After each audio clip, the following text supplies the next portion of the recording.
নাজিম তানিশাকে নিয়ে আসলে ভিডিও বানাতে চায় না, তারপরেও তাদের ছবি ওয়ালে আসে, অনেকেই কথা বলে। সেজন্য ভাবলাম একটা কথা বলি।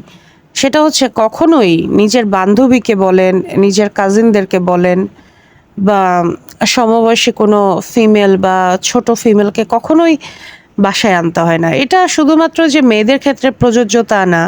ছেলেদেরও কখনো উচিত না তার বন্ধু-বান্ধব বাসায় আনা, তার কলিগদেরকে বাসায় আনা। Personal life totally personal. এখানে যখনই আপনি বন্ধু-বান্ধব, আত্মীয়স্বজন আনার ট্রাই করবেন, তখনই কিন্তু ঝামেলা লাগবে। দেখা যায় যে যখন একটা কাপল খুব হ্যাপি থাকে, সেখানে দেখা যায় ননদ, শাশুড়ি অলরেডি একটা ঝগড়া লাগানোর তালে থাকে। সেখানে আপনি যদি বাসায় বান্ধবী আনেন বা বন্ধু আনেন, তারা কতটুকু এটা অ্যাকসেপ্ট করবে?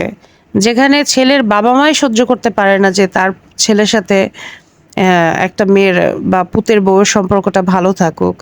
সেখানে একটা বান্ধবী বা বন্ধু, কলিগ এরা আসলে কতটা ভালোভাবে এই জিনিসটা নেবে? তো এই যে তিশা আর নাজিম, নাজিম, তানিশা, মিম এই ঘটনাটা থেকে আমাদের সবচেয়ে বড় শিক্ষা হলো সাংসারিক জীবন টোটালি ডিফারেন্ট। সংসারে যেদিনই বন্ধু-বান্ধব আনবেন, ভাববেন সেদিন থেকেই ঝামেলা আপনার শুরু। কখনোই বন্ধু-বান্ধব এগুলোকে আসলে বাসায় অ্যালাউ করা আমার মনে হয় না উচিত।